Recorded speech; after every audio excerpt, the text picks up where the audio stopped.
তাহলে তাই হোক। তাহলে আজ যখন আমার দায়িত্ব, মনে মনে সাধু চিন্তা করছে এই প্রাণ আর বাঁচিয়ে রেখে লাভ কি, তবে শেষ চেষ্টা করে দেখা যাক কি হয়। তা কি করেছে বলছে শোনো, ওই একটা বড় করে ফর্দ লিখে দিয়েছে মা। তার মধ্যে কি কি দিয়েছে বলো?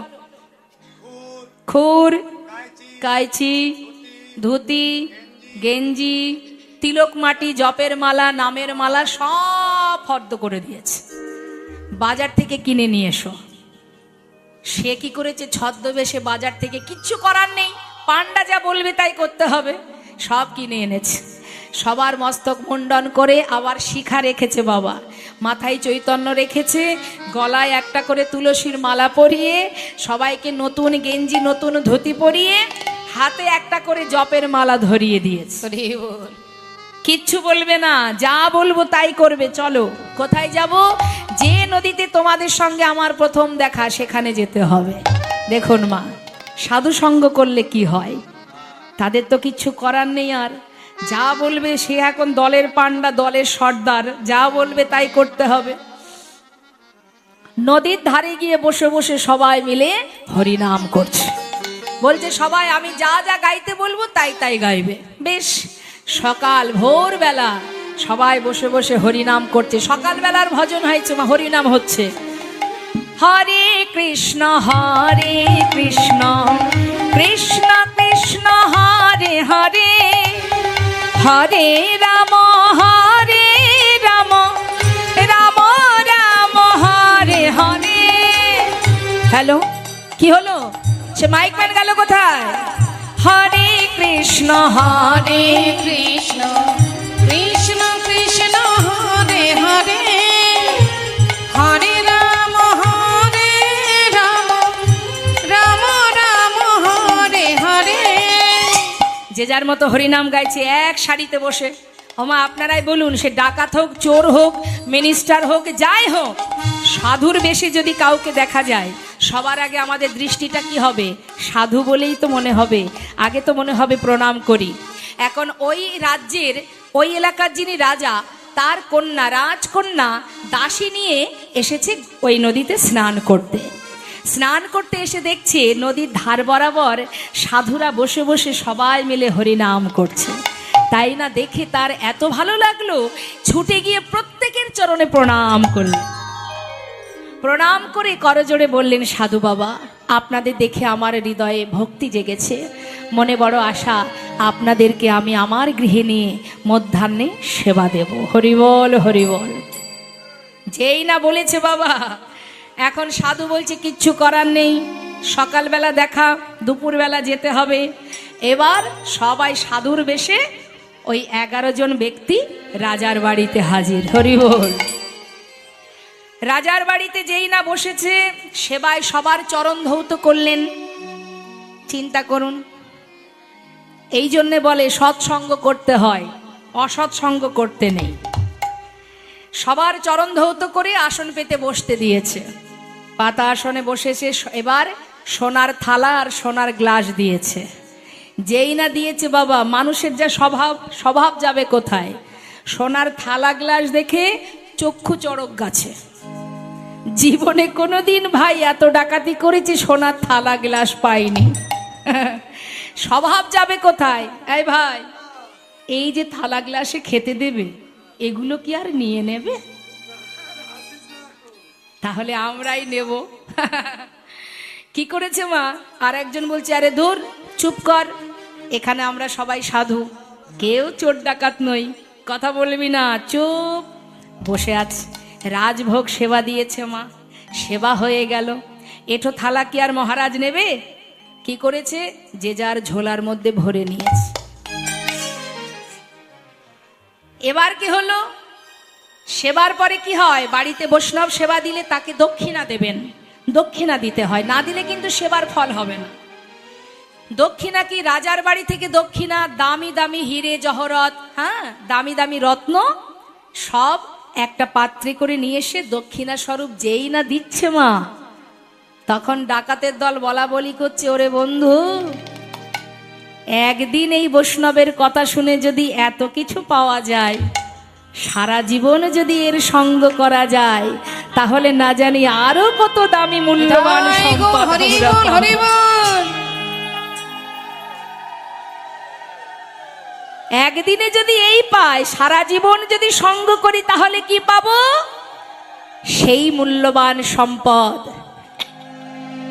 যাকে পাওয়ার জন্য যোগী মুনি ঋষি ধ্যান তপস্যা করে, যার চরণে পাওয়ার লাগে এই জগতের জীবী ঘর ছেড়ে পথের পাগল হয়ে যায়, যার চরণে পাওয়ার লাগে একবার কৃপা করো বলে সবাই কাঁদে।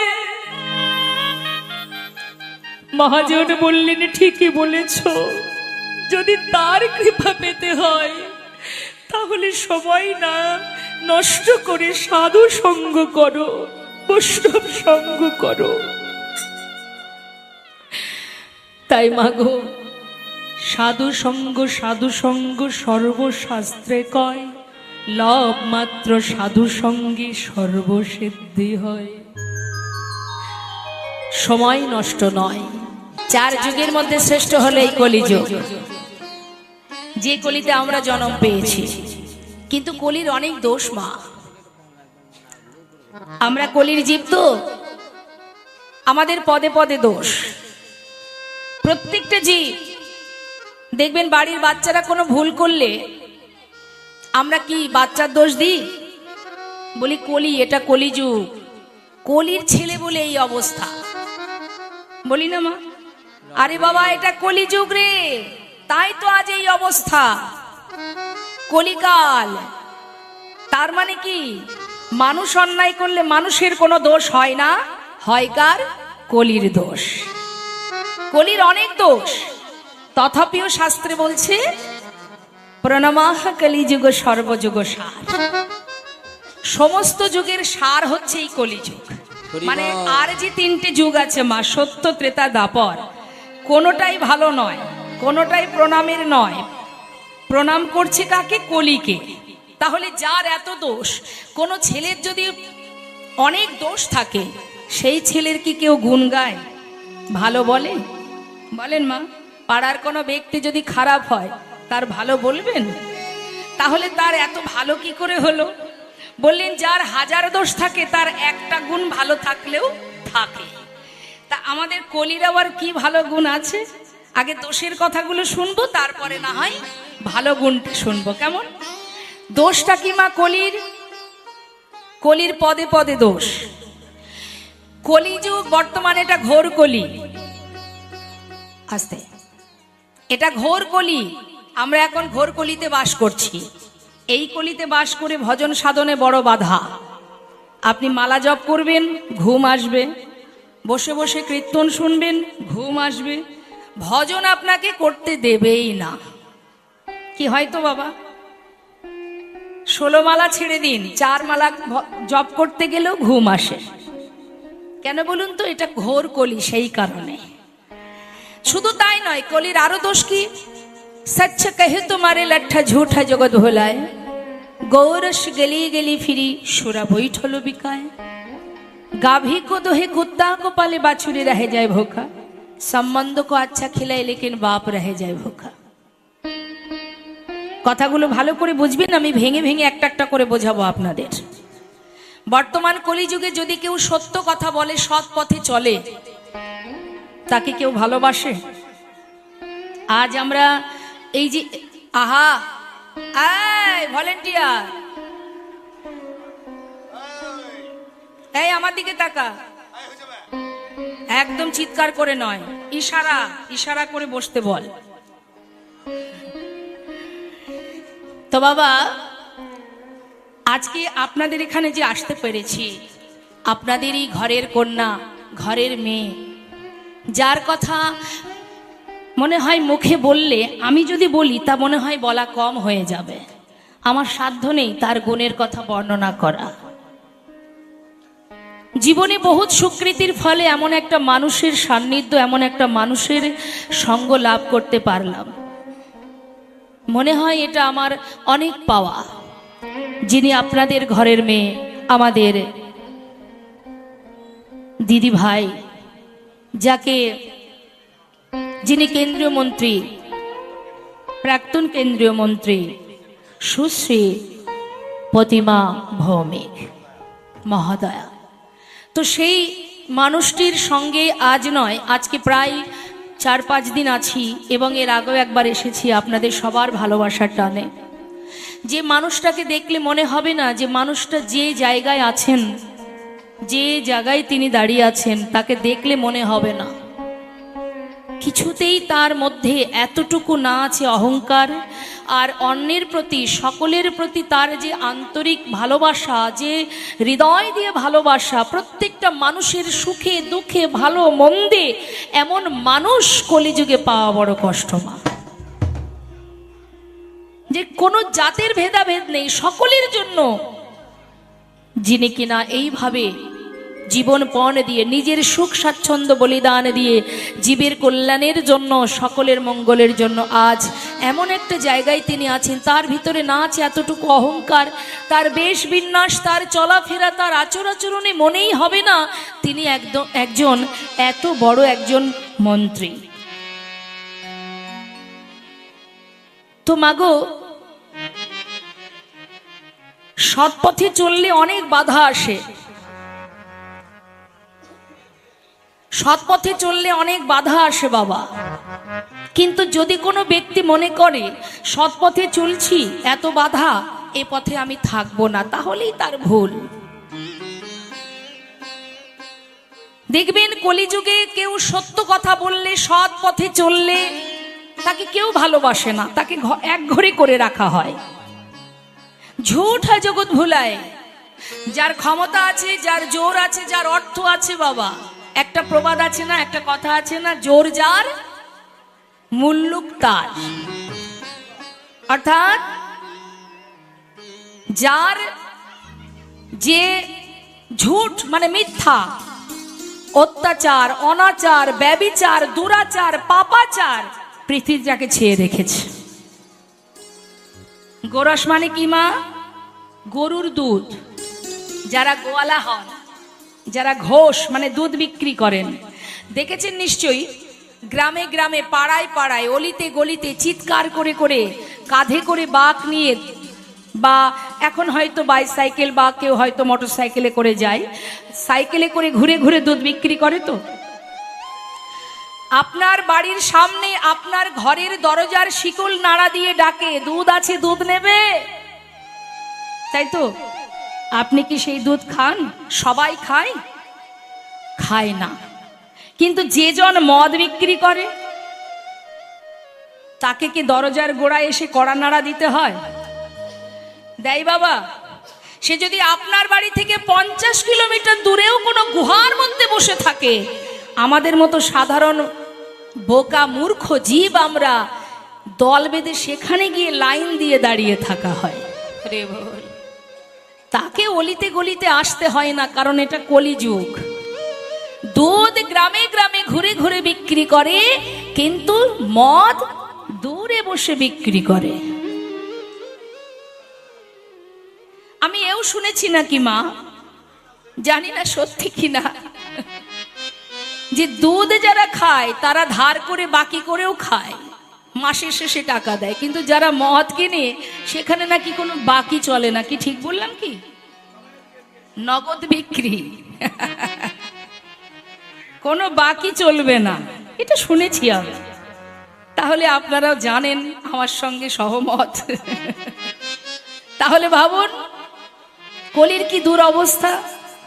ওমা, যে মায়ের 5টি সন্তান, 5টি পুত্র, 5 পুত্র, যার একটি মা, যার 5 পুত্র, মা গর্বের সহিত পাড়ায় পাড়ায় বলে, আমার 4টি না, আমার 5টা লাঠি আছে, আমার জীবনে কোনো কষ্ট নেই, আমার জীবনে কোনো দুঃখ নেই, আমার এক বলতে 5টা লাঠি আছে। কিন্তু সেই লাঠি যখন মজবুত হয়ে যায়, ওই 5টা লাঠির আঘাত পড়ে গিয়ে সেই মায়ের পিঠে। 5 পুত্র একটি মায়ের খোরাক জোগাড় করতে পারে না। হরি বল, হরি বল। ওই 5 পুত্র যখন নিজেরা রোজগার করতে শেখে, চলতে শেখে, মা বাবা দিনরাত এক করে সন্তান মানুষ করে, নিজে না খেয়ে সন্তানকে খাওয়ায়, নিজে না ঘুমিয়ে সন্তানকে ঘুম পড়ায়, নিজে হাতে সন্তানকে হাঁটতে শেখায়, কথা বলতে শেখায়।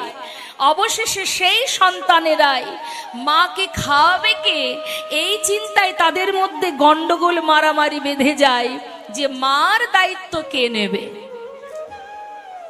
মা হয়ে যায় বোঝা, আর এমন বোঝা হয়ে যায় মা সন্তানের মঙ্গলের জন্য সবাইকে বলে, বাবা আমার কথা ভাবিস না। অন্যের বাড়িতে ঝিয়ের কাজ করে নিজের জীবিকা নিজে নির্বাহ করে, আর সন্তানেরা সবাই যে যার মতো দিন কাটায়।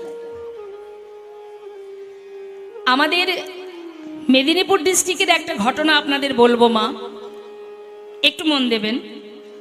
এক মায়ের 4টে সন্তান, পুত্র সন্তান। বাবার বয়স হয়েছে, বাবা বিছানা শয্যায়, ভাইয়ে ভাইয়ে দ্বন্দ্ব বেঁধে গেছে জমি ভাগাভাগি নিয়ে। মন দিয়ে শুনবেন। তা যখন জমি ভাগাভাগি হচ্ছে মা, তখন কেউ বলছে আমি রাস্তার ধারের জমিটা নেব। এটা কিন্তু এটা কোনো গল্প নয়, এটা বাস্তব। রাস্তার ধারের জমি নেব, কেউ বলছে আমি পিছনেরটা নেব না, রাস্তারটা নেব। এই নিয়ে ভাইয়ে ভাইয়ে দ্বন্দ্ব বেঁধে গেছে। আর এমন দ্বন্দ্ব বেঁধেছে বাবা, 2 বছর বাবার সঙ্গে কোনো সন্তান কথা বলতো না এই জমি ভাগ নিয়ে। 2 বছর পর সেই বাবা, সন্তানেরা কথা বলতেন না, বাবা শয্যাশায়ী বিছানায় অসুস্থ। 2 বছর পর বাবা মারা যান। যখন বাবা মারা গেছে, তখন বাবাকে যে কোথায় সমাধি দেবে সেই জায়গাটুকু নেই। হরি বল। আমরা সবাই বলি না বাবা এটা আমার, ওটা আমার, আমার আমার করো বুঝিতে না পারো আমাতে কি আছে রতন। কোন শক্তি বলে বেড়াই চলি বলে, কিসের অভাবে হয় দেহ পতন। দেহের মাঝে আছে প্রাণেরই সঞ্চার, তাহাতেই বলি আমার আমার, প্রাণ গেলে হবে সবাকার, সব নেশারি স্বপন। সেই বাবার সমাধি দেওয়ার জন্য জায়গা কোথায়? যে বাবার এত সম্পদ, আমরা বলি না এটা আমার, ও গাড়ি আমার, বাড়ি আমার, এ সম্পত্তি আমার, এ যা কিছু আছে আমার, আমরা বলি তো সবই আমার, বলি না? আমার যদি হবে, তাহলে আমার যদি 5 বিঘা জমি থাকে, তার কোনো এক কোণে তো সমাধি দেওয়াই যায়, কারণ সবই তো তার। কিন্তু হলো না মা। কেন হলো না? একটা নিয়ম আছে, কাউকে সমাধি দিতে গেলে যতটুকু জায়গা লাগবে, অর্থাৎ 3.5 হাত, এই 3.5 হাত জায়গা ওই বসুমাতার কাছ থেকে আপনাকে দক্ষিণা দিয়ে কিনে নিতে হয়। তাহলে কি আপনার 5 বিঘে সম্পত্তি, আপনি সেখানে আপনার সমাধি হবে, সেটুকু আপনার অধিকার নেই। আপনাকে সমাধি দিতে গেলে বসুমাতার কাছ থেকে জমি কিনে নিয়ে তারপরে আপনার সমাধি হবে। 16 আনা দিয়ে ওই 3.5 হাত জায়গা কিনে তারপরে তার সমাধি হলো। আর সেই বাবার শ্রাদ্ধের কাজ 4 ভাই মিলে একসঙ্গে করেনি, 4 বাড়িতে শ্রাদ্ধ হয়েছে। তাহলে আমরা কত বোকা, একবার চিন্তা করুন মা। কিসের এত দ্বন্দ্ব, কিসের মারামারি হানাহানি? একবার চিন্তা করুন, আসার সময় কি কেউ এসেছিলাম টাকা পয়সা বাড়ি গাড়ি নিয়ে? এখানে এসে বেশ তো আমরা সবাই সুখে স্বাচ্ছন্দ্যে দিন কাটাচ্ছি। কার এগুলো? এ তো তারই, এ তো তার। তাহলে আমার কিচ্ছু নয়, বরং আমি যতটুকু সময় বেঁচে আছি, যতটুকু সময় আমি এখানে চলছি, ঘুরছি, ফিরছি, আমার কর্তব্য শুধুমাত্র ভগবানের সেবা পূজা করা, মহাপুরুষের সান্নিধ্য লাভ করে তার চরণ আশ্রয় করে ভগবত ভক্তি অর্জন করা। এটা হচ্ছে আমাদের কাজ। কিছুই তুমি নিয়ে যেতে পারবে না। তাই তো এক ভক্ত গাইছে বাবা, গানটা একটু গায়। কি বলছে মা? গভীরভাবে শুনবেন কথাগুলো মন দিয়ে। তোমার ঘরে এক ভক্ত বলছে, ভগবানকে বলছে, বিশ্বপিতা যিনি, তাকে বলছে, হে প্রভু, তোমার ঘরে তোমার বাড়ি, তোমারই খাই তোমার পরি, তোমার ঘর তোমার বাড়ি, তোমারই খাই তোমার পরি। তোমার দেশে ঘুরি ফিরি, তোমার দেশে ঘুরি ফিরি, তোমায় পাই না। কেন নয়ন ঝরে না, নয়ন ঝরে না, হরি বলতে কেন নয়ন ঝরে না। তোমার টাকা তোমার করি, শুধু আমার আমার করে মরি। তোমার টাকা তোমার করি, শুধু আমার করি মরি। কি বলছে বাবা? এই অর্থ তোমার, এই ঘর তোমার, তোমার ঘর তোমার বাড়ি, তোমার খাই তোমারই পরি, কিন্তু তোমার দেশে ঘুরি ফিরি তোমায় পাই না। বোকার মতো শুধু আমার আমার করে মরি। তোমার টাকা তোমার করি, আমার আমার করে মরি। তোমার তবিল নারী চারি, তোমার তবিল নারী চারি, তোমায় পাই না। হরি বলতে কেন নয়ন ঝরে না, ও হরি বলতে কেন নয়ন ঝরে না। একটুখানি কষ্ট পেলে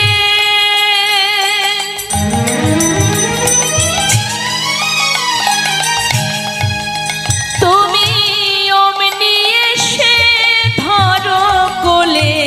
একটুখানি কষ্ট পেলে তুমি অমনি এসে ধরো কোলে। আমাদের প্রত্যেকের মধ্যে পরমাত্মা রূপে ভগবান আছে। আমার পিতা, তার মধ্যেও পরমাত্মা আছে। আমার মাতা, তার মধ্যেও পরমাত্মা। পরমাত্মা মানেই ভগবান। আমি যখন কষ্ট পাই, আমার মাতা পিতা ছুটে এসে আমাকে সান্ত্বনা দেয়, ভালোবাসা দেয়, তাহলে এটা তো তারই কৃপা। তার মানে কি, যিনি বিশ্বপিতা জগৎ পিতা সেই আসছে। দেহটা মাতা পিতার রূপ, কিন্তু আত্মা তো একই। তাই বলছে, যখনই আমি কষ্ট পাই ছুটে এসে আমায় বুকে টেনে নাও। মায়ের মতো মায়া ঢেলে, মায়ের মতো মায়া ঢেলে করো সান্ত্বনা। বলতে কেন নয়ন ঝরে না, ওই নয়ন ঝরে না, বলতে কেন নয়ন ঝরে না। নিজেকে সঁপে দেন তার চরণে। সংসারের প্রতি নিজেকে সঁপে দিয়ে লাভ নেই। সংসার থেকে আপনি কিচ্ছু পাবেন না মা। সারা জীবন যতই করুন না কেন, শেষ জীবনে গিয়ে দেখবেন সেই আপনি খারাপই হয়ে যাচ্ছেন, ভালো কোনোদিনই হতে পারবেন না। এখান থেকে কিছু পাওয়ার নেই। কিন্তু ভগবান বললেন, ভক্ত যদি আমার দিকে এক পা এগিয়ে আসে, আমি সেই ভক্তির দিকে 100 পা এগিয়ে যাই। তাহলে অল্পেতে যিনি সন্তুষ্ট হন, সেই ভগবানের স্মরণ করলেই তো। যে দ্রৌপদীর বস্ত্রহরণ হচ্ছে, যেখানে আপনজন সবাই ছিল মহাভারতে, সেই দ্রৌপদীর বস্ত্রহরণের সময় আপনজন কেউ ছিল না, তারকে রক্ষা করেছিল সেই বিপদভঞ্জন মধুসূদন। তাই তো বলছেন মহাজন, যে ভালোবাসতে যদি হয়, বিশ্বাস যদি করতে হয়, তাহলে তাকে বিশ্বাস করো, যে তোমার কাছে, তাকে ডাকলেও সে তোমার কাছে আছে, না ডাকলেও সে তোমার কাছে আছে। আর জগৎ সংসারে দিলে তবে ভালোবাসা পাবে, না দিলে পাবে না। আর সেখানে না দিলেও সে তোমার কাছে আছে। বৈষ্ণব মহাজন বললেন যে গাভী কো দোহে কুত্তা কো পালে বাছুরি রহে যায় ভোকা। দেখবেন অনেক বাড়িতে আছে কুকুর পোষা হয়, হয়তো মা মা আমার দিকে তাকান, বাড়িতে কুকুর পোষা হয়, তার জন্য এসি ঘর আছে, তার সুব্যবস্থা আছে। আবার অনেক বাড়িতে দেখবেন তার এত সুন্দর ঘর বাড়ি, এক বলতে 5টা বাড়ি, তথাপিও মায়ের জায়গা বৃদ্ধাশ্রমে। হরিবল হরিবল। তাহলে কাদের জন্য ভাবছো তুমি, কাদের চিন্তা করছো তুমি যে তোমার কথা ভাববে না? তাই তো শাস্ত্রে বললেন गाभी को दोहे कुत्ता को पाले बाछुरी रह जाए भोका, संबंध को अच्छा खिले लेकिन बाप रह जाए भोका। तथापिও শাস্ত্রে বললেন ধন্য কলিযুগ ধন্য অবতীর্ণ আমার শ্রী চৈতন্য। ধন্য, কলির যত দোষ থাকুক তথাপিও সে ধন্য। কেন ধন্য? না দয়াল গৌর সুন্দরকে পেয়েছি, করুণাময় ভগবানকে পেয়েছি। হ্যাঁ, সবাই কি একবার মহামন্ত্র জপ করতে পারবেন? হরিনাম মহামন্ত্র জানেন আপনারা? হরিনাম, হরি বল, সবাই গাইবেন কেমন? বেশ, জোরে জোরে গাইবেন কিন্তু। হরি বল। হরে কৃষ্ণ কৃষ্ণ কৃষ্ণ হরে হরে, হরে রাম রাম রাম হরে হরে, হরে কৃষ্ণ বলুন।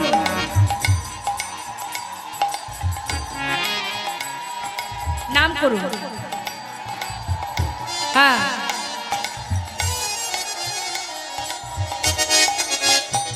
হরে কৃষ্ণ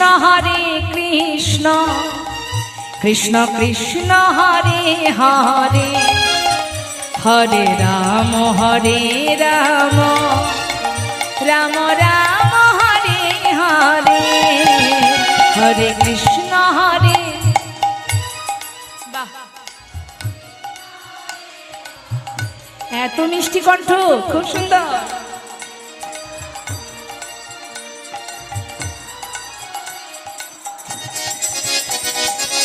হরে কৃষ্ণ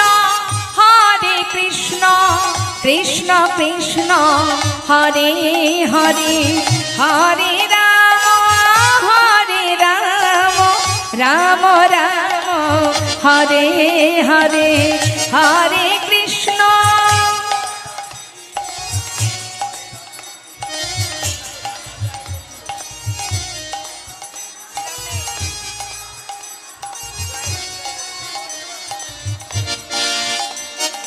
हरे कृष्ण कृष्ण कृष्ण हरे हरे, हरे राम राम राम हरे हरे।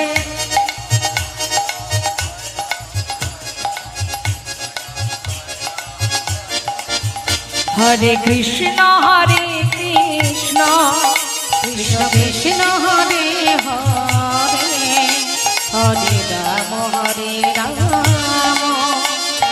राम हरे हरे, हरे कृष्ण हरे हरि बोल निताय गौर, हरि बोल गौर, हरि बोल। हरे राम राम राम हरे हरे, हरे कृष्ण कृष्ण कृष्ण कृष्ण हरे हरे, हरे राम राम राम हरि बोल हरि बोल हरि बोल। हरे कृष्ण हाथ तुली जय ध्वनि, हरि बोल निताय गौर, हरि बोल। हरे राम राम राम हरे हरे, कृष्ण कृष्ण कृष्ण कृष्ण हरे हरे, हरे राम राम राम हरे हरे। এত সময় আমরা গৌর কথা শুনছিলাম নবদ্বীপের মাঝে, চলে যাব আমরা লীলা কথায়। তো বৈষ্ণব মহাজন বললেন দেখো দেখো, এ তৃণ ভুবনে আনন্দে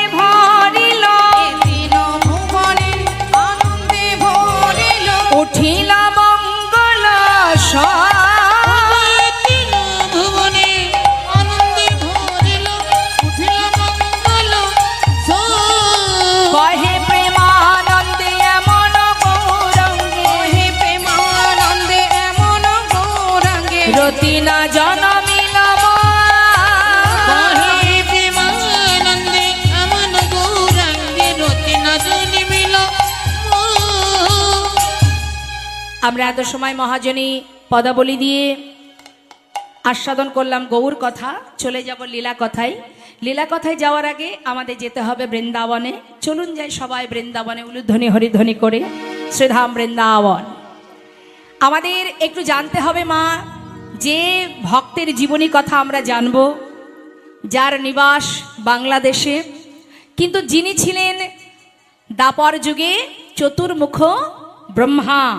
সেই ব্রহ্মার কি অপরাধ ছিল, যার কারণে, কোন কারণে তিনি কলিতে বাংলাদেশে মুসলমান কুলে জন্ম নিয়েছিলেন, ছোট করে আমরা জানবো। তার জন্য আমাদের একটু বৃন্দাবনে যেতে হবে। তা চলুন যাই বৃন্দাবনে। গিয়েছেন বৃন্দাবনে কখনো? যাননি? যাওয়া হয়নি? ইস, এদিকে কে কে গেছেন বৃন্দাবনে? দেখি দুহাত তুলে দেখান। দুহাত তুলে দেখাতে হবে। বৃন্দাবনে কে কে গেছেন? আমার বৃন্দাবনের রাজাকে,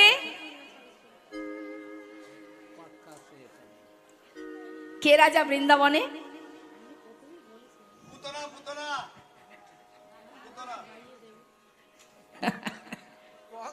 রাধে রাধে রাধে। বৃন্দাবনের রাজা, বৃন্দাবনে গিয়েছেন, রাজাকে জেনে আসেননি?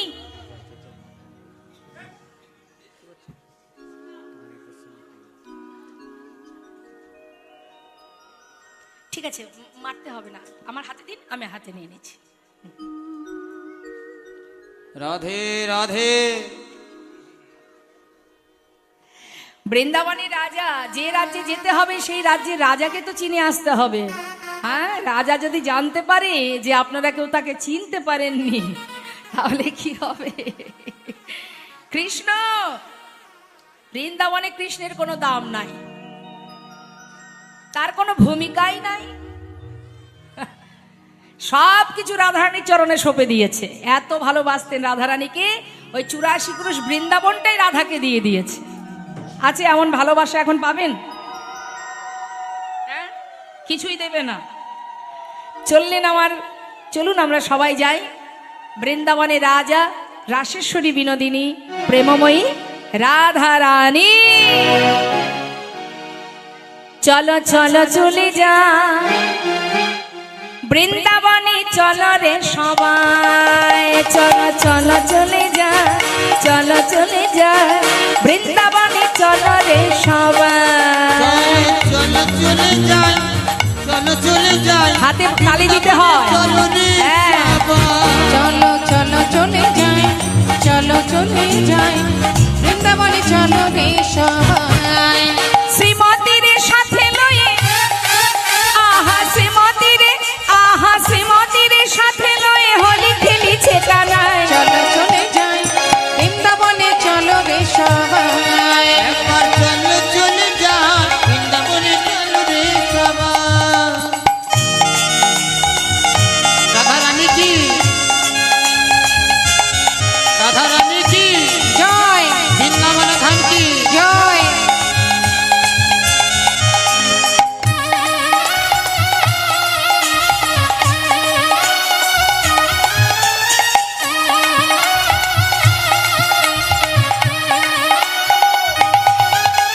বসন্তেরই লাগে পড়ে গিরিধারীর মনে,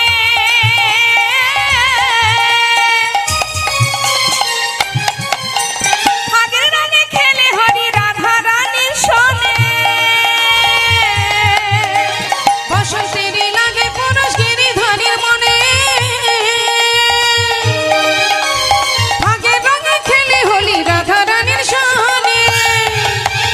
রঙিন হলো কানুর রঙে। তাই নাকি? এইখানে কথাটা একটু মন দিতে হবে। বলছে কানুর রঙে রঙিন, কে রঙিন? রাধারানী। রাধারানী কার ঘরণী? আয়ানের ঘরণী। আহা রঙিন হলো কানুর রঙে, আয়ানের ঘরণী, তাই চলো চলে যায় বৃন্দাবনে, চলো রে সবাই। একবার চলো চলে যাই বৃন্দাবনে, চলো রে সবাই।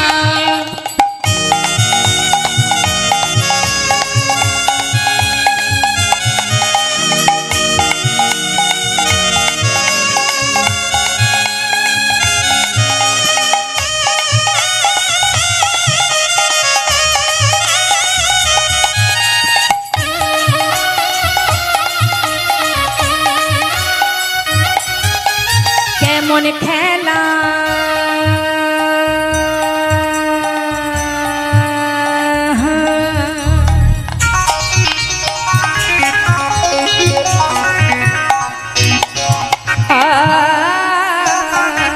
কেমন খেলা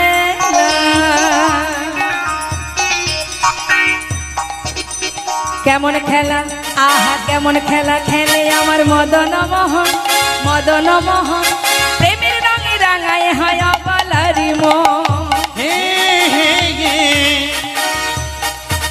ওই কেমন খেলা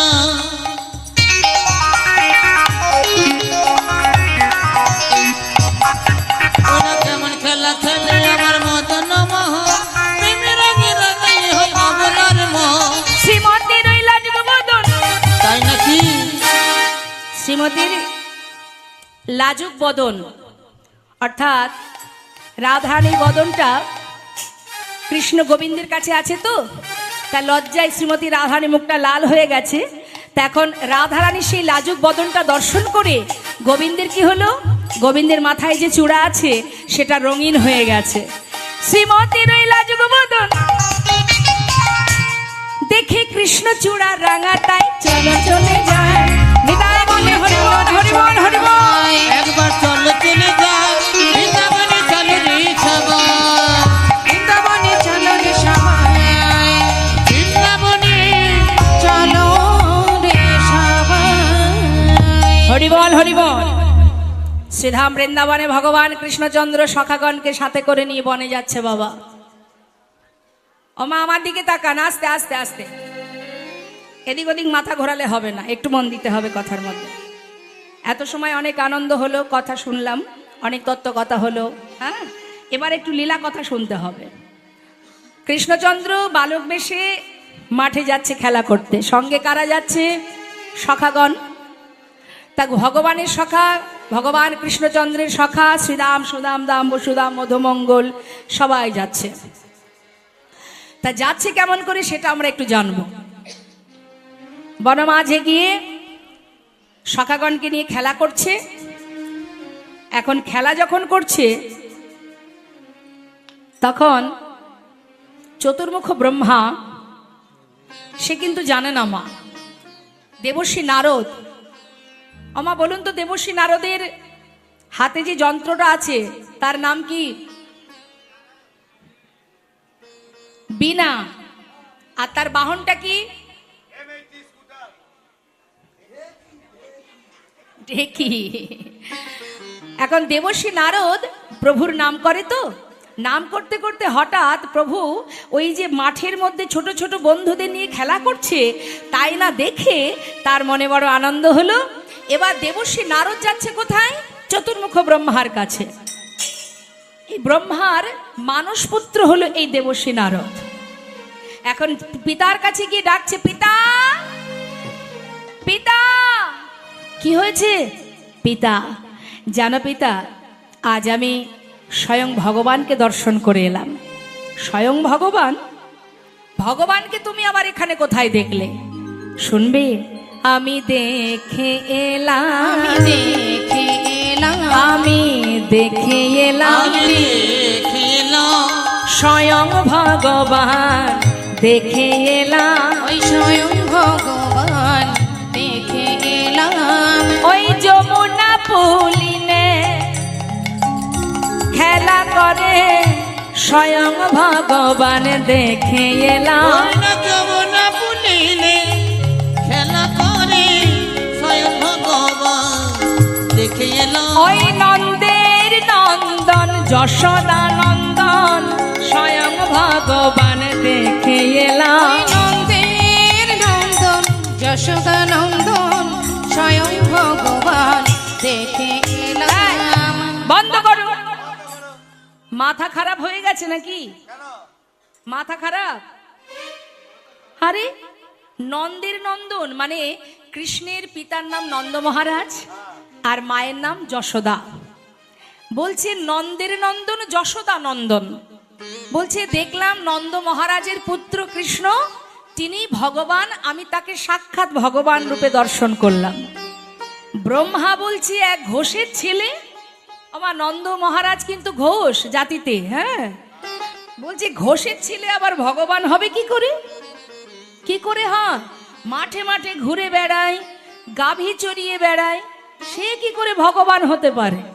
পিতা, বিশ্বাস না হয় একবার আপনি নিজে গিয়ে দেখে আসুন। এখন ব্রহ্মা কি করেছে মা, সে আবার নিজে তো ব্রহ্মা, তার একটু অহংকার আছে, সে আবার দেখতে যাচ্ছে যে দেখি তো কেমন ভগবান মাঠে মাঠে ঘুরে বেড়ায়। সে আবার শূন্য মার্গ থেকে লক্ষ্য দিয়েছে।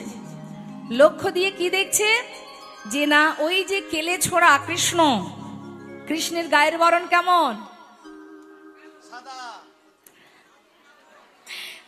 কালো। দেখছে সবার মাঝখানে বসে বসে সবার এঁঠো খাচ্ছে। তাই না দেখে চতুর্মুখ ব্রহ্মা বলছে, যে সবার এঁঠো খেয়ে বেড়ায় সে কি করে ভগবান হবে? কেউ যদি কাউকে ভগবান বলে তাহলে আমাকে বলুক, আমি সৃষ্টিকর্তা ব্রহ্মা, আমি ভগবান। আমাকে যদি কেউ না বলে তাহলে দেবাদিদেব মহাদেব ভোলানাথ তাকে ভগবান বলুক। তা না, ওই দুধের বালক, ছোট্ট একটি বালক মাঠে মাঠে গাভী চড়িয়ে বেড়ায়, সবার এঁঠো খেয়ে বেড়ায়, ধুলা মেখে বেড়ায়, সে কি করে ভগবান হতে পারে? এটা কিন্তু মা অহংকারের কথা। হরি বল।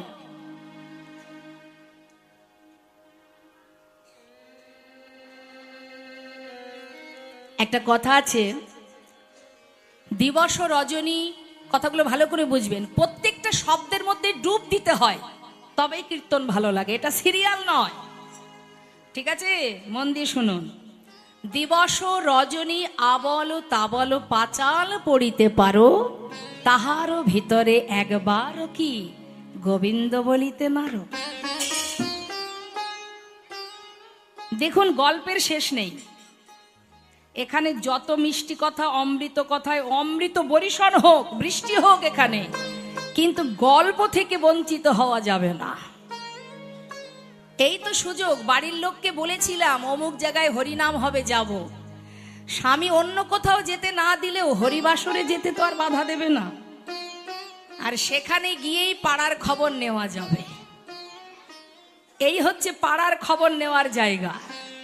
কার মেয়ে কোথায় চলে গেল, কার বউ কোন কাজ করে না করে, কার কি গুণ আর কার কোন নির্গুণ আছে, সব এখানে খোঁজ খবর পাওয়া যাবে। হ্যাঁ, তাই গল্প করতে তো এখানে আসা নয়। আমি আবার অন্য টাইপের কীর্তনিয়া, আমার আবার এই গল্প সহ্য হয় না। কীর্তনের প্রথম শত্রু হচ্ছে এই গল্প, আর এতে আমার কোনো ক্ষতি হবে না, হবে আপনাদেরই। মানুষ হরিনাম কৃষ্ণ নাম অমৃত কথা শ্রবণ করলে কি হয়, পাপ দূর হয়ে যায়। আপনাদের পাপ একটাও দূর হবে না। এইভাবে যদি যে যার মতো গল্প করেন, পাপ দূর হবে না, বরং পাপ আরো জড়িয়ে যাবে। আর বৈষ্ণব চরণে অপরাধ করলে তার কি হয় সেটা আপনারা জানেন হয়তো। নবদ্বীপে চাপাল গোপালের অঙ্গে হয়েছিল দুরারোগ্য ব্যাধি কুষ্ঠ। বৈষ্ণব চরণে অপরাধ করেছিল। এখানে যারা বসে আছে সবাই কিন্তু কৃষ্ণ ভক্ত, ভগবানকে ভালোবাসে, তাই এখানে বসে আছে। আপনি পাশে বসে আপনার মতো গল্প করবেন, পাশের জনের যদি অসুবিধা হয়, যেমন আমি লীলা কথা বলতে বলতে আপনার মুখটা বন্ধ করানোর জন্য আমাকে কৃষ্ণ কথা বাদ দিয়ে আপনাকে ফোকাস করতে হচ্ছে। এতে কি হচ্ছে, আপনি অজান্তে অপরাধী হয়ে যাচ্ছেন। তাই কারোর জন্য যদি হরিবাসরে বিঘ্ন ঘটে যায়, তার জন্য সাজা তাকেই পেতে হয়। তাই আমি বলবো, কথা কেউ বলবেন না, শান্ত মনে শুনুন। অনেক গল্প গুজবের সময় পাবেন, কৃষ্ণ কথা শোনার সময় পাবেন না। এখন আছেন, যদি একটু পরে আমি আর না থাকি, কে জানে কতটুকু সময় আর বাঁচব। তাহলে এত গল্প কিসের? যেখান থেকে এসেছি সেখানেই তো যেতে হবে। গল্প দিলে সেখানে গল্প দিতে হবে। পারবেন গল্প দিতে? সেখানে বিচার সভা আছে, সেখানে বিচার আপনাকেই দিতে হবে, কাঠ গড়াতে আপনাকেই দাঁড়াতে হবে। কি বিচার দেবেন? হরিবাসরে বসে গল্প করেছি, আর এদিক কে গেল, কে এলো, কে কি পড়লো, এইগুলো দেখার জন্য হরিবাসর নয়। চিত্তটাকে শুদ্ধ করার জন্য হরিবাসর। একটু লীলা কথা শুনুন, তাহলে বুঝবেন যে আপনি কেমন করে ভগবানকে ভালোবাসেন আর প্রকৃত ভক্ত ভগবানকে কেমন করে ভালোবাসে। একটু শুনুন কেমন। আর যেন লীলার মধ্যে দিয়ে বারবার আমাকে স্টপ করে আপনাদের সাথে কথা না বলতে হয়, আমি এগুলো পছন্দ করি না। যখন দেখব যে অনেকটা দূর এগিয়ে গেছেন তখনই বাধ্য হব, আর যেন কোনো কথা না হয়। পান খাচ্ছেন খান, একটা পানে 3 ঘন্টা পার করুন, কেমন? বারবার পান খেতে যেয়েন না। তো কি বলছিলাম, এবার আপনারাই আমাকে বলে দিন আমি কোন কথায় ছিলাম। দেখুন, লীলার মধ্যে আনন্দ আছে, হাসি আছে, কান্না আছে, লীলার মধ্যে সব আছে। তাহলে আমরা এই 3 ঘন্টা না হয় প্রভুর সেবার মধ্যেই ডুবে থাকি, কি আছে? এখানেই হাসতেও পারবেন, আনন্দ করবেন, কাঁদবেনও। যদি 2 ফোঁটা চোখের জল ভগবানের চরণে দিতে পারেন, জীবনে এটাই জানবেন আপনার সার্থকতা। আজ নামাচার্য শিলা ঠাকুর হরিদাস, তিনি ওই চতুর্মুখ ব্রহ্মা দূর থেকে দেখে মনে মনে ভাবছে এ তো ভগবান হতে পারে না। যে ভগবান হয় সে মাঠে মাঠে ঘোরে না। তাই পরীক্ষা করেছিলেন মা, কিভাবে ওই 9 লক্ষ ধেনু আর 12 রাখাল সখাগণ সবাইকে হরণ করেছিলেন ব্রহ্মা। অন্তর্যামী ভগবান কৃষ্ণচন্দ্র অন্তরে জানতে পেরে মনে মনে বললেন, ব্রহ্মা, যে অপরাধ তুমি করেছো, যে অপরাধ তুমি করেছো, নিজের পিতাকে চিনতে পারলে না। ব্রহ্মার সৃষ্টি কোথা থেকে? ব্রহ্মার জন্ম কোথা থেকে? ভগবানের নাভি কমল থেকে। তাহলে যার নাভি কমল থেকে ব্রহ্মার সৃষ্টি, সে নিজের পিতাকে চিনতে পারলো না। কেন পারলো না? না আত্ম অহংকারে বশীভূত হয়েছে। তাই সেই ব্রহ্মা চিনতে না পেরে হরণ করেছে। ভগবান আবার নিজের অঙ্গ থেকে ওই 9 লক্ষ ধেনু 12 রাখাল সৃষ্টি করে ঘরে চলে গেছে। পরের দিন আবার গোবিন্দ সবাইকে নিয়ে মাঠে খেলা করছে, আর ব্রহ্মা মনে মনে চিন্তা করছে, আমিও দেখব তুমি কাদের নিয়ে খেলা করো, কেমন ভগবান। সে শূন্য মার্গ থেকে লক্ষ্য দিয়ে দেখছে যে ছোট ছোট বালকদের নিয়ে গোবিন্দ খেলা করছে।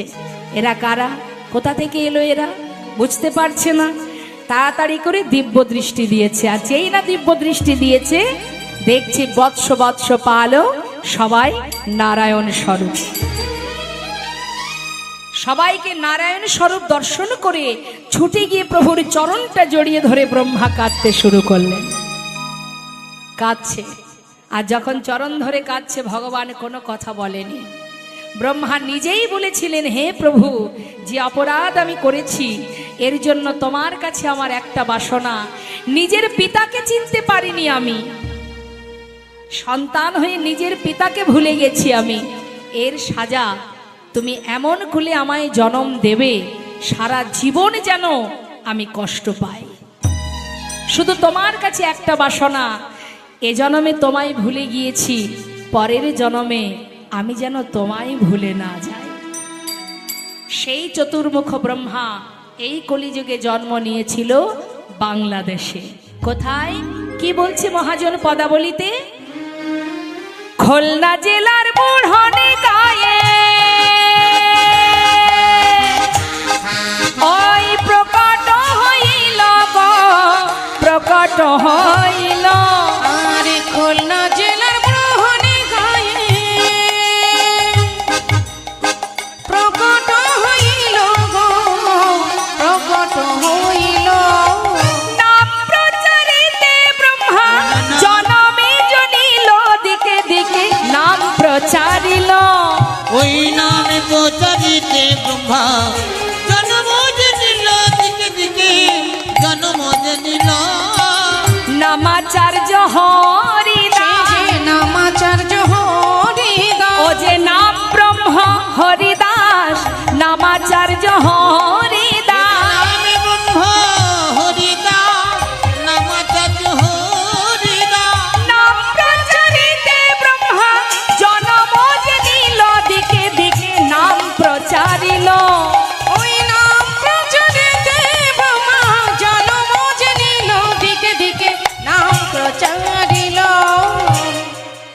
নদিয়াতে গৌর সুন্দর আসার আগে হরিদাস ঠাকুর এসেছে মা, যার নাম ভালোবেসে মা বাবা রেখেছেন। পিতার নাম হবিউল্লাহ, মাতার নাম শাকিলা বিবি, আর সন্তানের নাম হারেশ। নাম কি? হারেশ। মাতা শাকিলা বিবি আর পিতা হবিউল্লাহ ছেলেকে ভালোবেসে নাম দিয়েছে হারেশ। কিন্তু দিলে কি হবে? সে তো তার স্বধর্মের কথা ভোলেনি। সেই মুখে কৃষ্ণ নাম হরিনাম করে, সাধুদের দেখলে প্রণাম করে, তুলসী পাতা সেবা করে, আলিঙ্গন করে। তাই না দেখে মুসলমান সমাজ কেন মেনে নেবে? তারা দ্বন্দ্ব বাঁধিয়ে দিল। হবিউল্লাহ অর্থাৎ হারেশের বাবার কাছে এসে বললেন যে তোমার পুত্র আমাদের মুসলমান সমাজের ছেলে হয়ে করে ওই কৃষ্ণ নাম, ওকে নিষেধ করো, এই নাম যেন না করে। সে মুখে কৃষ্ণ কৃষ্ণ বলে, নালিশ তাই না শুনে তার পুত্র বলে উঠলে, পিতাও ডাকছে, হারেশ তুই কি জানিস না বাবা, স্বধর্ম নিধনাংশ পরধর্ম ভয়াবহ, ভুলে যাও এই নাম আর করিস না। যতবার বোঝায় ছেলে তো আর বোঝে না মা, যে যাকে ভালোবাসে হাজার বোঝালেও ভালোবাসা কি কমে যাবে? বলে উঠলেন, পারবো না বাবা, কি করব বলো, আমি কি আর নাম করি? সে আমাকে দিয়ে করাই তাই আমি করি, আমি পারবো না। বাবা ওই নাম ভুলে যা, আল্লাহর নাম কর, খোদা তাআলার নাম কর। পারবো না। ওমা তখন ছোট্ট ছেলে বাবাকে শিক্ষা দিচ্ছে। কি বলছে শুনুন, মন দিয়ে শুনবেন। কি বলছে? আব্বাজান তুমি যার নাম গাইতে বলছো, জন যে যাকে যে যেভাবেই ডাকুক না কেন, সে তো একই জন। কি মা? কেউ বলে গড, কেউ বলে আল্লাহ, কেউ বলে ভগবান। তাহলে ব্যক্তি তো একই, এক একজন এক এক রকম ভাবে ভালোবাসে। তাই আব্বাজান আমি যে তাকে ভালোবাসি, তাই কত সুন্দরভাবে বোঝাচ্ছে। কি বলছে মন দিয়ে শুনুন।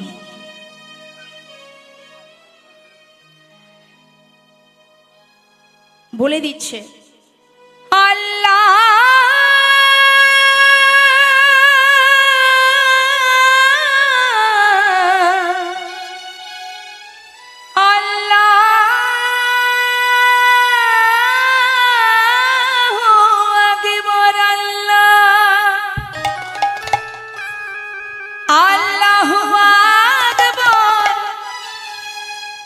আবার সেই তো নটবর, আল্লাহু আকবার, সেই তো নটবর। যে যেভাবে তাকে ডাকে, যে যেভাবে তাকে ভজে,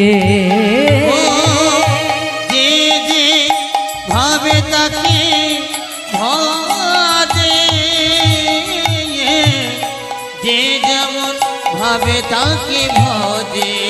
শোনো শোনো, ভজ হরে মন শ্রীনন্দের নন্দন, অভয় চরণার বৃন্দরে। ভজ হরে মন শ্রীনন্দের নন্দন, অভয় চরণর বিন্দরে। দুর্লভ মানব জনম সৎ সঙ্গ, দুর্লভ মানব জনম সৎ সঙ্গে, তরহি রে ভব সিন্ধুরে। ভজ হরে মন শ্রীনন্দের নন্দন, অভয় চরণ রবিন্দরে। বাবা কি বলছে শুনুন। হারেশ বলছে পিতাকে, শোনো শোনো, কদিন রহিবে এ ভাব মাঝে, আর অবিলম্বে কর যাহা করিবা।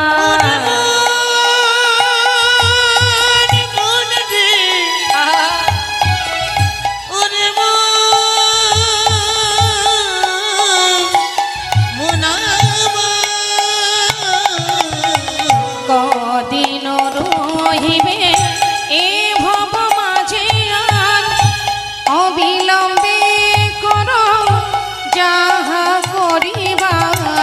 পরের কথায় কি বায়াসে যায় পরের কথায়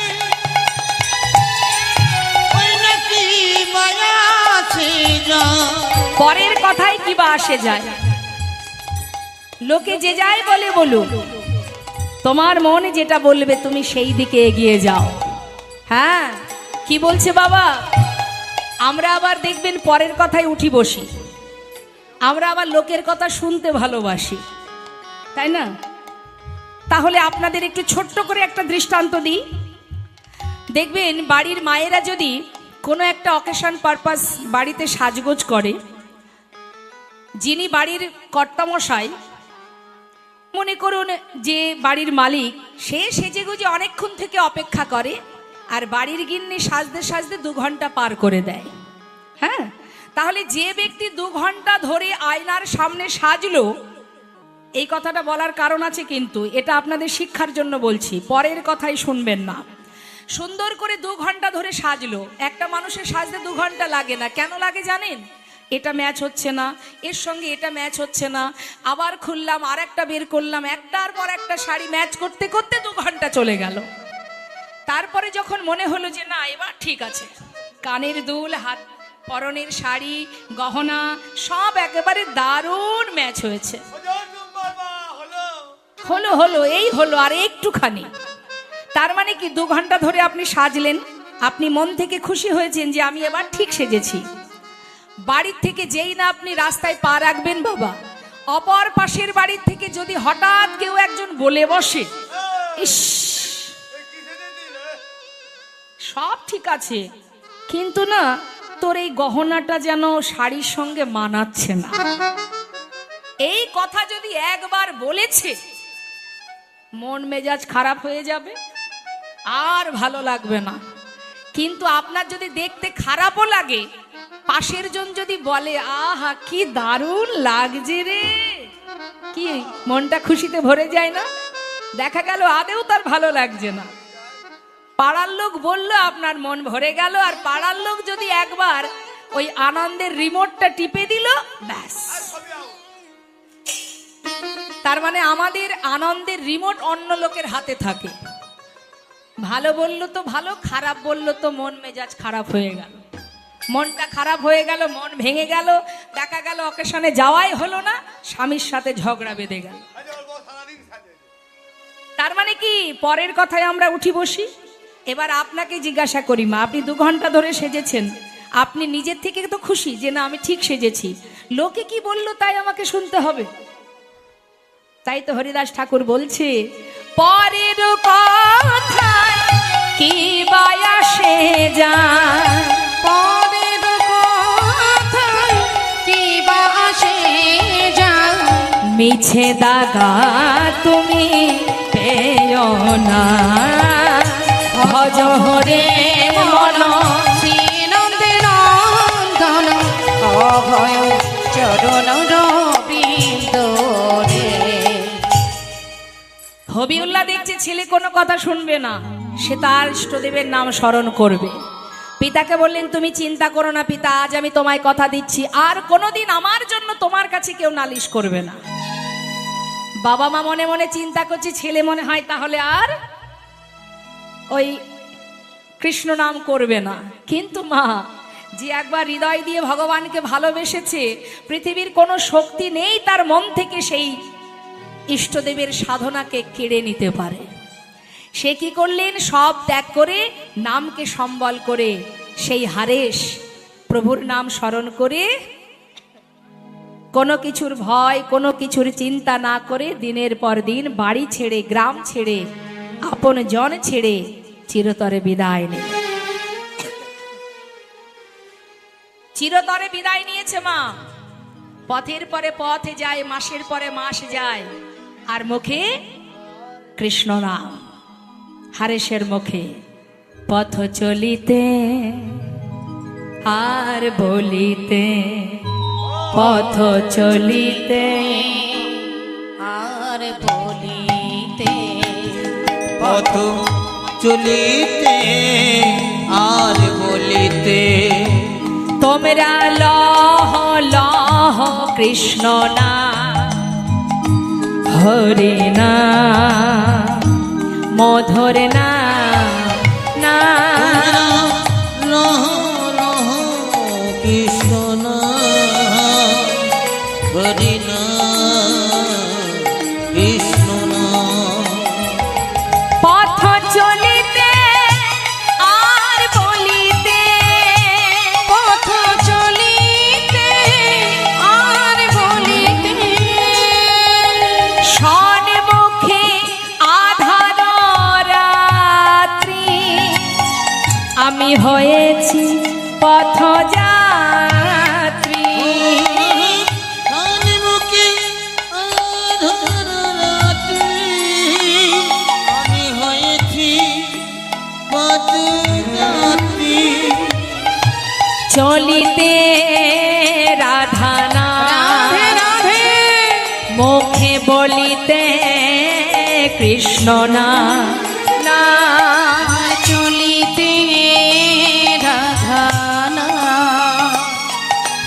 বলিতে কৃষ্ণ না ও পথ কথা চলিতে আর বলিতে কত চলিতে আর বলিতে প্রতি নিঃশ্বাসে প্রতি বিশ্বাসে প্রতি অস্তিতে প্রতি যন্ত্রিতে প্রতি নিঃশ্বাসে প্রতি বিশ্বাসে প্রতি অস্তিতে প্রতি যন্ত্রিতে লহ লহ তার না মধুরী না হরি না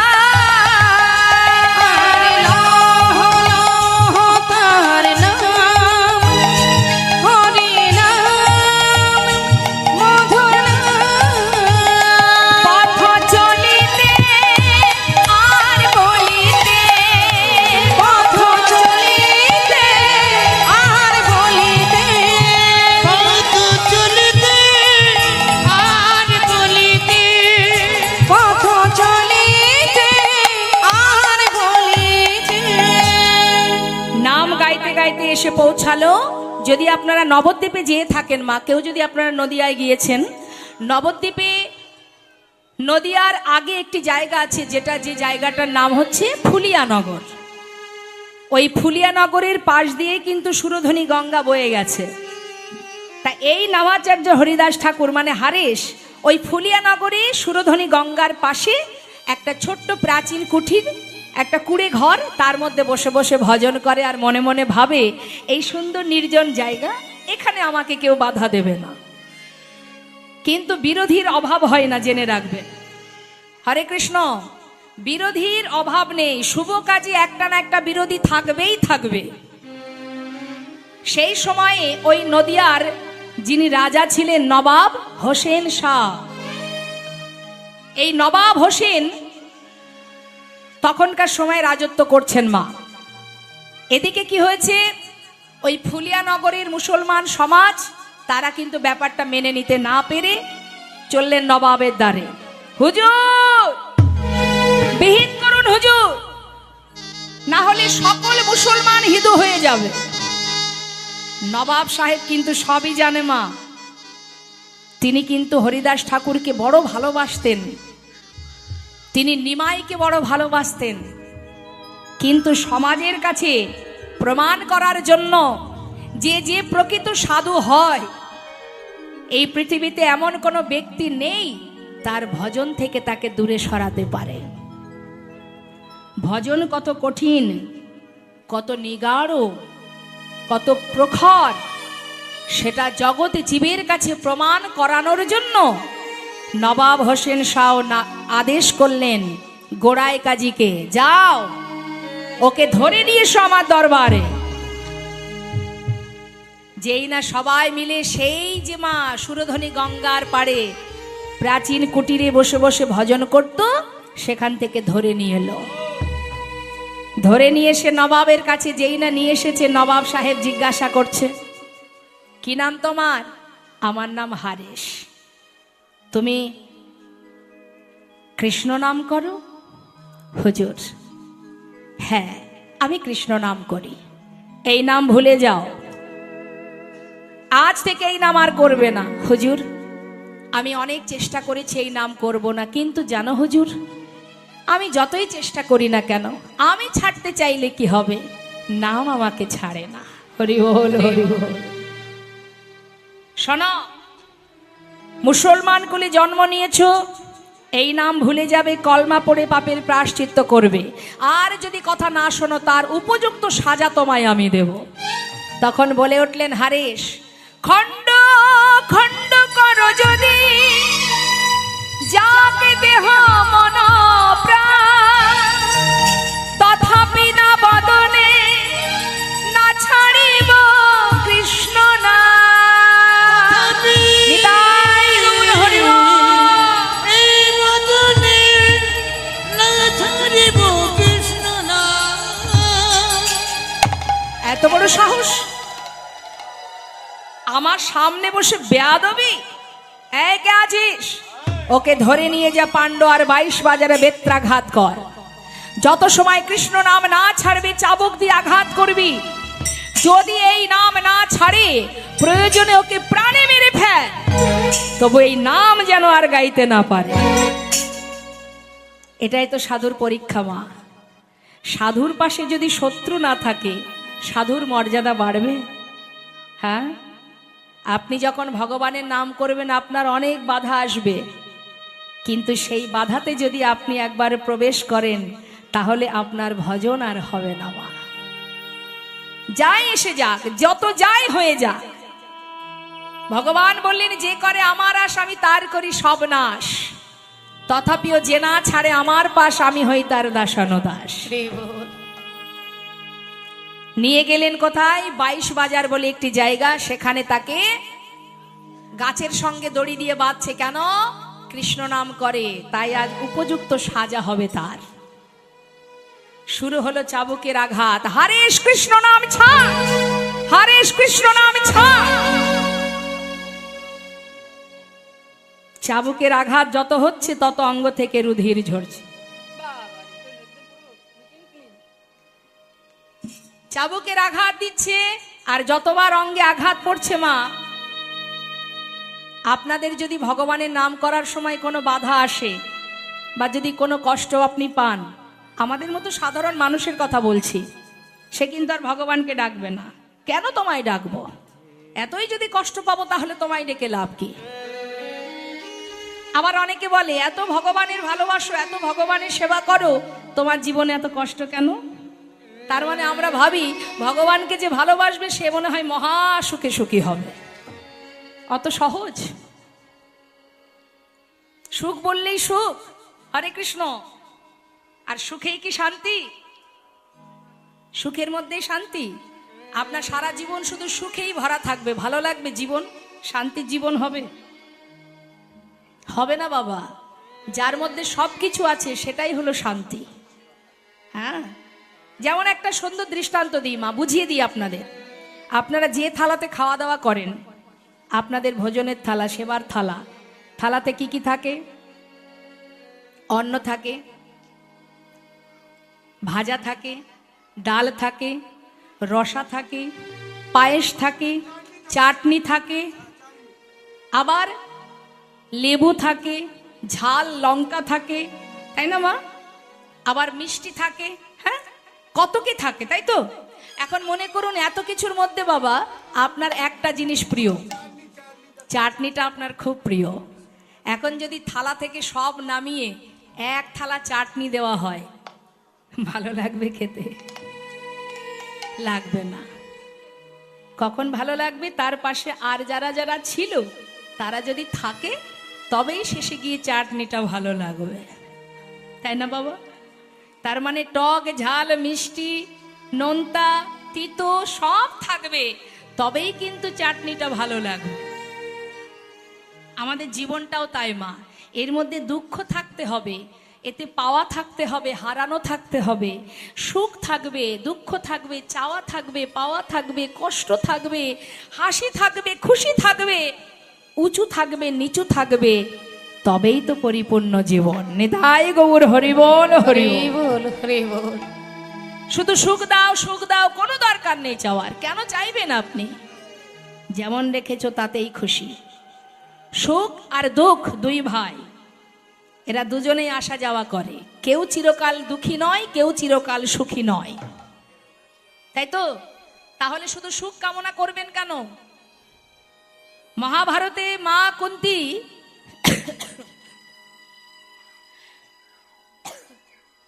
তিনি কি চেয়েছিলেন ভগবানের কাছে?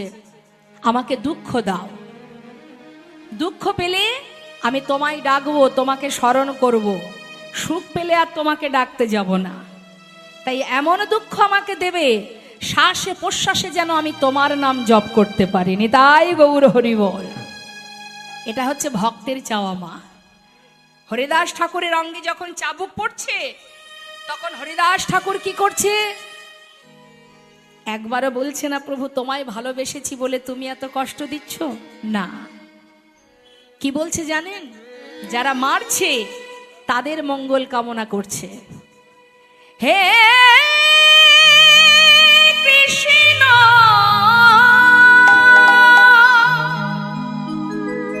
তুমি করুণাময়, করুণা করো, ওরা তো জানে না ওরা কি অপরাধ করেছে, তুমি করুণাময়, করুণা করো, ওদের তুমি ক্ষমা করো। ওদের তো কোনো দোষ নেই, ওদেরকে দিয়ে করানো হচ্ছে তাই ওরা করছে। তুমি ওদের ক্ষমা করো, তুমি তো করুণাময়। কৃষ্ণ কৃষ্ণ কৃষ্ণ। মারতে মারতে সর্বশরীর থেকে রুধির ঝরছে মা। যখন শরীর থেকে রক্ত ঝরে ঝরে পড়ছে, তবুও কৃষ্ণ নাম গেয়ে যাচ্ছে। এটা হলো ভক্তের লক্ষণ।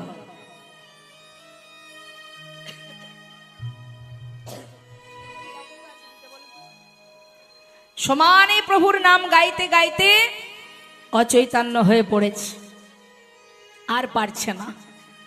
পাইক পেয়াদা বলছে, দেখেছিস ভাই, ওই দেখ নিজে মরলো, নিজে মরে নিজে বাঁচলো, আমাদেরও বাঁচিয়ে দিয়ে গেল। ওকে মারতে না পারলে নবাব আমাদের গর্দান দিয়ে দেবে। কিন্তু ও মরলো, কিন্তু আদেও তো সে মরেনি মা, সবে মাত্র অচৈতন্য। শ্বাসে স্ফুরণ হচ্ছে কৃষ্ণ কৃষ্ণ কৃষ্ণ। পাইক পেয়াদা বলছে, চল ভাই ওকে মাটিতে কবর দিয়ে দিই। আর একজন বলছে, তা কেন দিবি? ও তো কৃষ্ণ নাম করে, ওকে মাটিতে কবর দিয়ে লাভ নেই, চল ওকে গাঙের জলে ভাসিয়ে দিই। এই বলে সবাই মিলে ধরে সুরধুনী গঙ্গার জলে হারেসের দেহটা ছুঁড়ে ফেলে দিলে। হারেসের দেহটা ভাসতে ভাসতে যাচ্ছে। ফুলিয়া নগরী গঙ্গার জলে ভাসিয়েছে, আর সেখান থেকে দেহটা ভাসতে ভাসতে যাচ্ছে কোথায়? শান্তিপুরের দিকে। শান্তিপুরে একজন আছে মা, যিনি দেবাদিদেব মহাদেব দাপর যুগে ছিলেন ভোলানাথ, কলিতে হয়েছেন অদ্বৈত আচার্য প্রভু। সেই অদ্বৈত প্রভুর নিবাস হচ্ছে ওই শান্তিপুরে। আর ওই অদ্বৈত প্রভুই প্রতিদিন সকালবেলা প্রভাতকালে গঙ্গায় স্নান করতে যায়। আজও গেছে গঙ্গায় স্নান করতে। যেই না গঙ্গায় স্নান করতে গেছে, মুখে নাম গাইতে গাইতে যাচ্ছে, তখন কিন্তু গৌরহরি আসেনি। অদ্বৈত প্রভু এসে গেছেন, হরিদাস ঠাকুর এসে গেছেন, কিন্তু মহাপ্রভু তখনও নদিয়ায় আসেনি। আর অদ্বৈত প্রভু প্রতিদিন ওই গঙ্গার জলে তুলসী পাতা দিয়ে গৌরহরিকে ডাকতেন, তুমি ধরায় এসো, না হলে কলিহত জীবকে কি করে উদ্ধার করব। ভক্তের ডাকেই ভগবান এসেছিলেন। তাই তো অদ্বৈত প্রভু বলেন যে আমার আনাগোরা, অদ্বৈতের আনাগোরা, হ্যাঁ, তিনিই নিয়ে এসেছিলেন। এদিকে কি হলো বাবা? জলে একটা দেহ ভাসতে ভাসতে যাচ্ছে। অদ্বৈত প্রভু শুনছে যেন একটা জলের ভিতর থেকে একটা কৃষ্ণ নামের প্রতিধ্বনি আসছে। কৃষ্ণ কে? কৃষ্ণ কৃষ্ণ হে কৃষ্ণ কৃষ্ণ কৃষ্ণ কৃষ্ণ চারিদিকে দেখছে কোথা থেকে আসছে, হঠাৎ দেখছে গঙ্গার জলে দেহ ভেসে যাচ্ছে, আর সেখান থেকেই কৃষ্ণ নামের প্রতিধ্বনি। ছুটে গিয়ে অদ্বৈত প্রভু জলে ঝাঁপ দিয়ে হারেসের ওই অচৈতন্য দেহটাকে তুলে নিয়ে এলেন। কৃষ্ণ তুলে নিয়ে আসার পর সেই হারেস সেই হৃদয় থেকে কৃষ্ণ নামের স্ফুরণ শুনে খবর চলে গেল নবাব হোসেনের কানে। কি সর্বনাশ! যাকে এত আঘাত করা হলো, যার শরীর থেকে রুধির ঝরছে, এত সাজা পেল যে, তারপরেও তার এখনো জ্ঞান আছে, এখনো ইষ্ট দেবতার নাম স্মরণ করছে। সমস্ত নদেবাসী ছুটে গেছে হারেসের মুখে সেই নাম শোনার জন্য। নবাব হোসেন শাহ তিনিও গেছেন, তিনি দূর থেকে দেখছেন আর জগৎকে বোঝাচ্ছেন, সাধুকে কখনো বেঁধে রাখা যায় না, সাধুকে কখনো আটকে রাখা যায় না, তার ভজনে কখনো বাধা সৃষ্টি করতে নেই। সে যে ইষ্ট দেবতার স্মরণ করে চলেছে। সবাই দেখে বলে উঠলেন, নবাব হোসেন শাহ বললেন, আজ থেকে এই নবদ্বীপে তোমাকে আর কেউ বাধা দেবে না, তুমি নিশ্চিন্তে, তুমি মনের খুশিতে তোমার নাম তুমি গেয়ে যাও। সেদিন থেকে কথা দিয়েছিলেন নবাব হোসেন।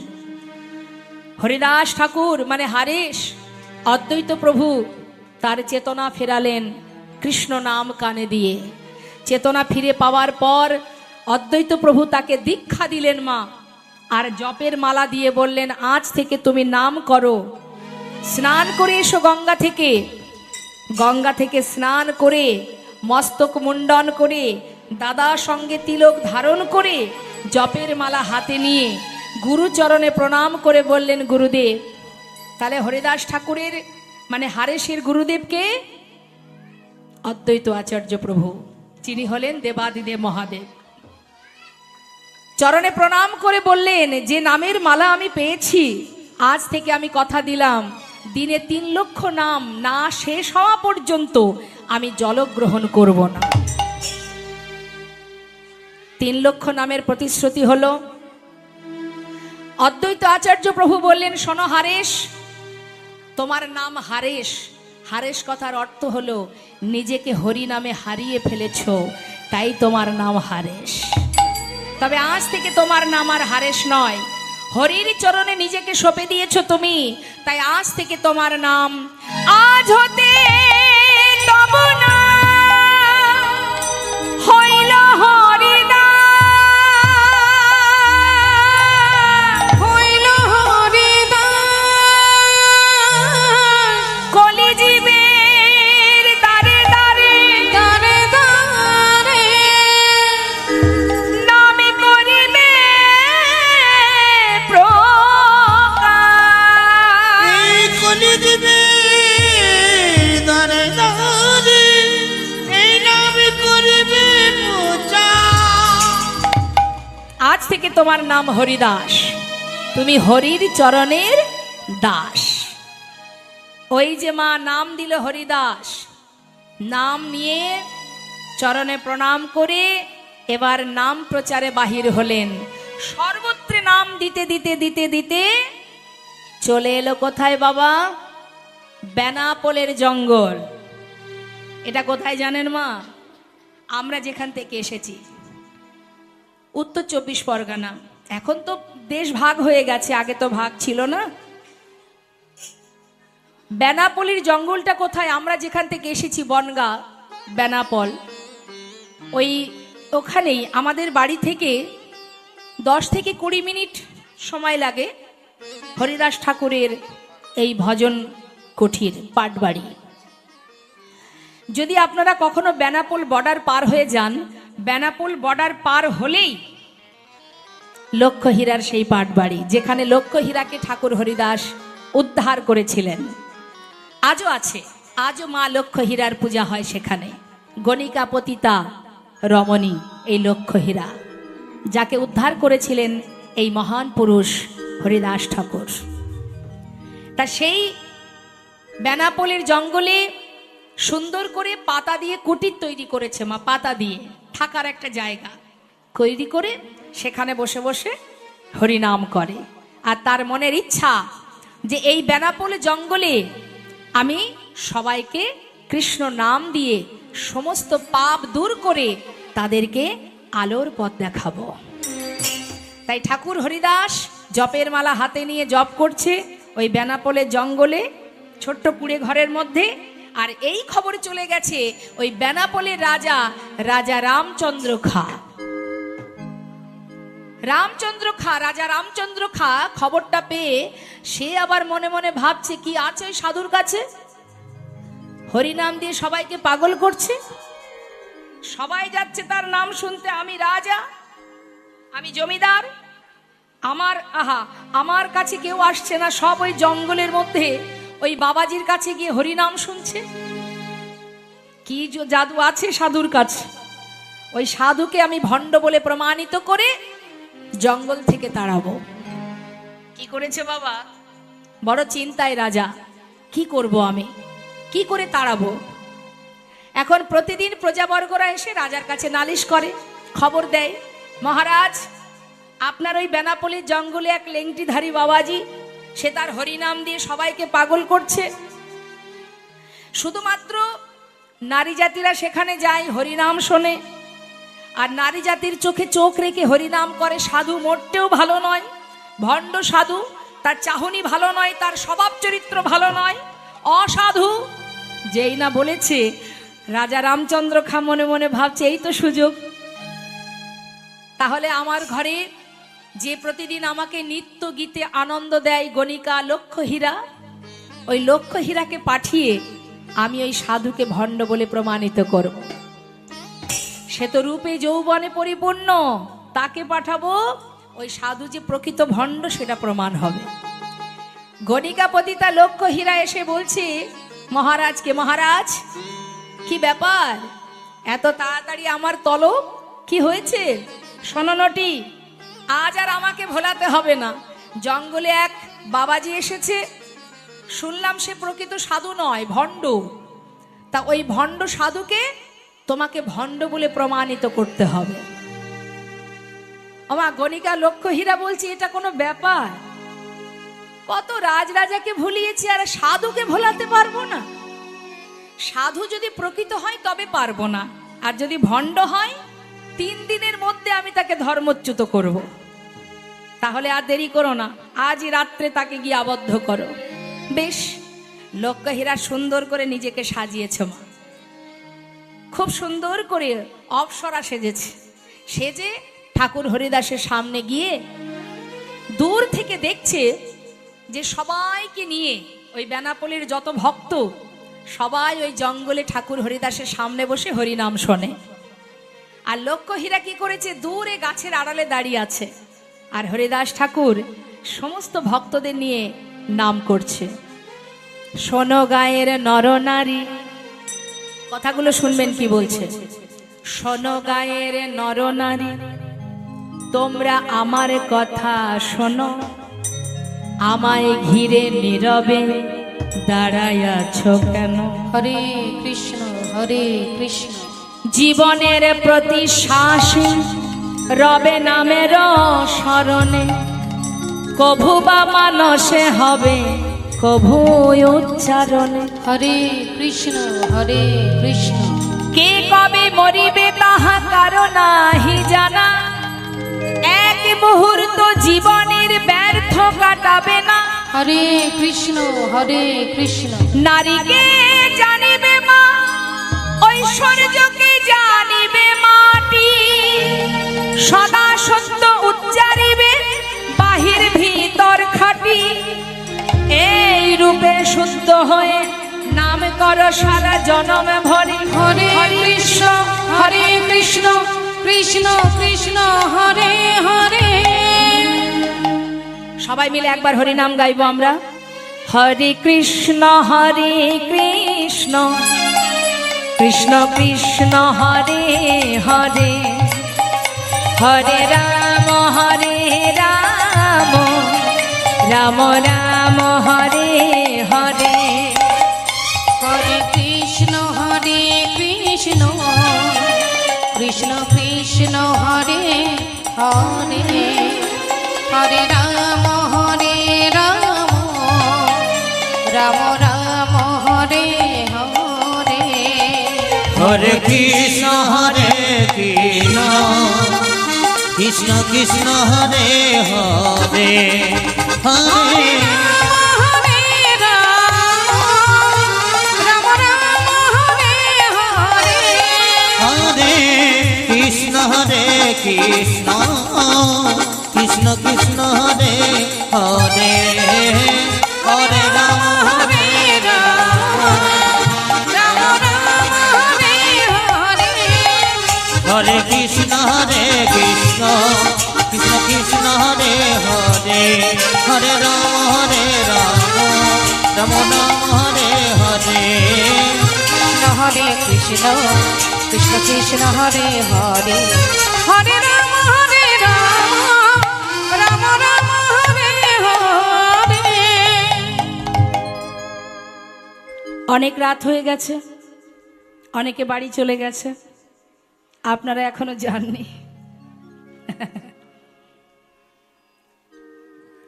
তো যাই হোক, সবাই তো আর গোবিন্দ সেবায় লাগে না, ভগবানের সেবায় লাগতে গেলে একটু স্বীকৃতি লাগে। তা যেই না মা সমস্ত ভক্তরা চলে গেছে, দেখছে ঠাকুর হরিদাস একা একা বসে আছে। এবার গণিকা পতিতা লক্ষ্য হীরা সামনে এসে উপস্থিত। ঠাকুর, একা একা বসে আছো, কেউ নেই তোমার পাশে? আমি এসেছি, সারা রাত তোমার সাথে গল্প করব। তার যা কাজ মা, সাধুকে ভণ্ড বলে প্রমাণ করবে, তাই তো সে তার স্বভাব যা শুরু করেছে। ও সাধু, বলো না কোথা থেকে এসেছো তুমি, কি তোমার পরিচয়? চেয়ে দেখো আমার পানে, আমি সারা রাত তোমার কাছে থাকব। জিজ্ঞাসা করছি, আহা,